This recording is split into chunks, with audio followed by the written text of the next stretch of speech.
Saudara, karakter Buaro yang terakhir, yang tidak kalah pentingnya, disebut penguasaan diri. Penguasaan diri itu dibaca enkrateia. Apa itu penguasaan diri, saudara? Kita fokuskan terlebih dahulu di Galatia 5, 22, 23. Buaro.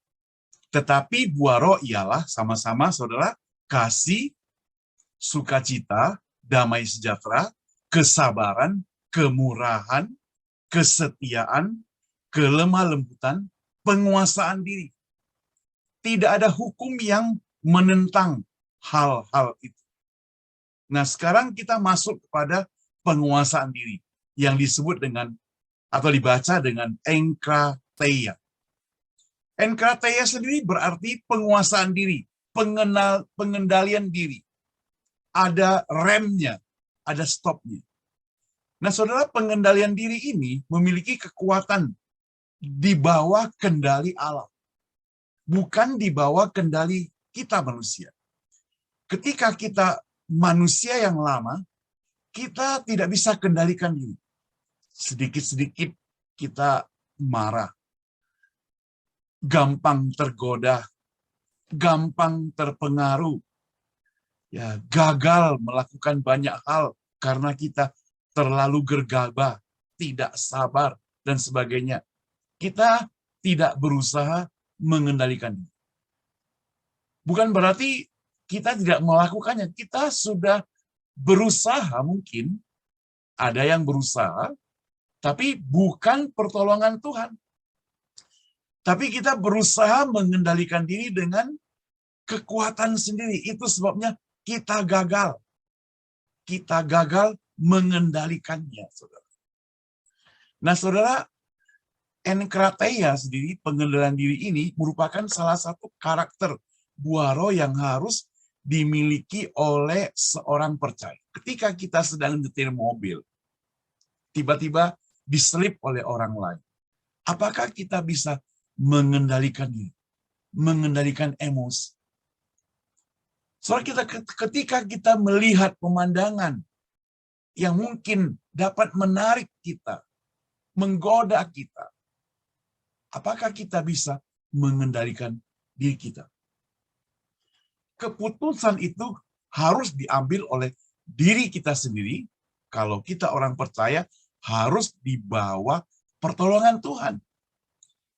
Tanpa pertolongan Tuhan, saudara, kita pasti gagal. Gagal mengendalikan diri selalu berakhir kepada penyesalan. Saudara, Amsal 25 ayat 28 mencatat, orang yang tak dapat mengendalikan diri adalah seperti kota yang roboh temboknya.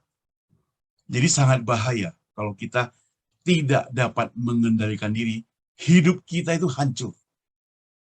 Seperti kota yang roboh temboknya, saudara. Kejatuhan manusia yang pertama berawal dari ketidakdapatnya mereka mengendalikan diri. Sudah tahu, sudah dipesan oleh Allah, buah tersebut tidak boleh dimakan. Tetapi iblis dengan mulut yang manis menggoda mereka. Menggoda mereka dan mereka terpengaruh. Sehingga apa, saudara? Sehingga mereka jatuh. Tidak dapat mengendalikan diri mereka. Mereka gagal. Dilanjutkan dengan Hawa, Adam ikut gagal. Nah, saudara, demikianlah maka umat manusia jatuh ke dalam dosa. Nah, di dalam pengendalian diri dari setiap manusia, saudara, ada banyak hal yang perlu dikendalikan. Mata perlu dikendalikan. Hati perlu dikendalikan. Lidah perlu dikendalikan. Langkah kaki perlu dikendalikan. Nafsu perlu dikembalikan. Nafsu juga terdiri banyak, saudara. Nafsu makan, nafsu tamak, nafsu seks, dan sebagainya. Semuanya harus dikendalikan. Saudara, saya dan Anda lemah. Kita bisa jatuh, saudara. Tetapi kita perlu pertolongan Tuhan untuk menolong kita. Dengan mata kita bisa jatuh.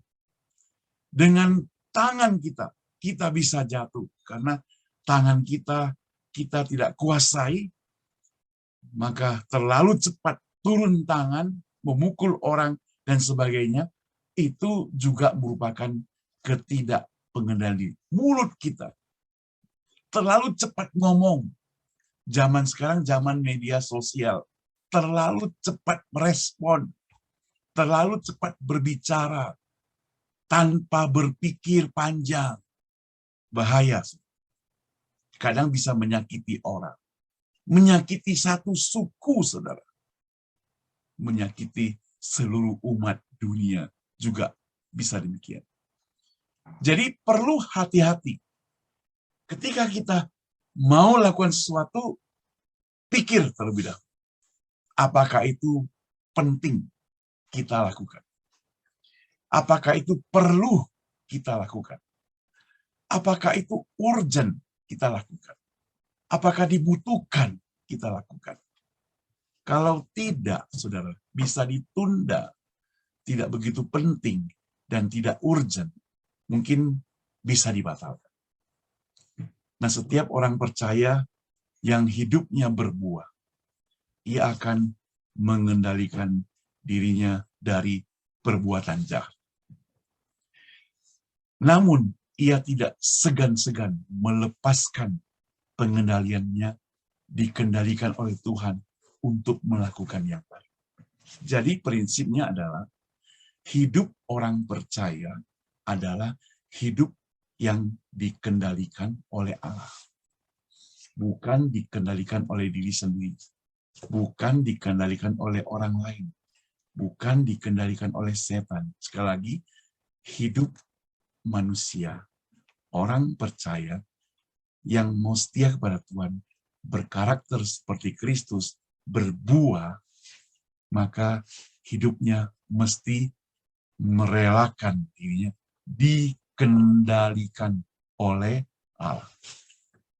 Jangan kita pikir kita sudah hebat, lalu membiarkan kita kendalikan diri sendiri. Tidak bisa.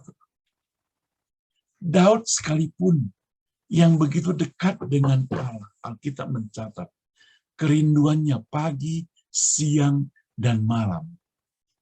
Diam di pelataran rumah Tuhan. Tidak cukup itu.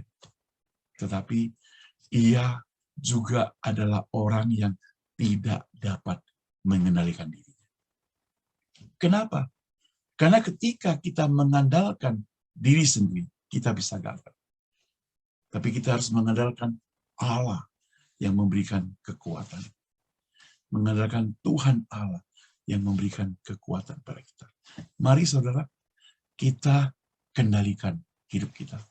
Sehingga hidup kita memiliki buah roh yang lengkap.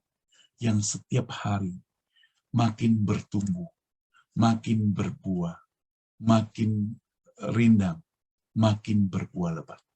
Kiranya Tuhan memberkati kita. Saya Somiman Saud, pendeta yang melayani di Gereja Cornerstone Indonesia San Francisco.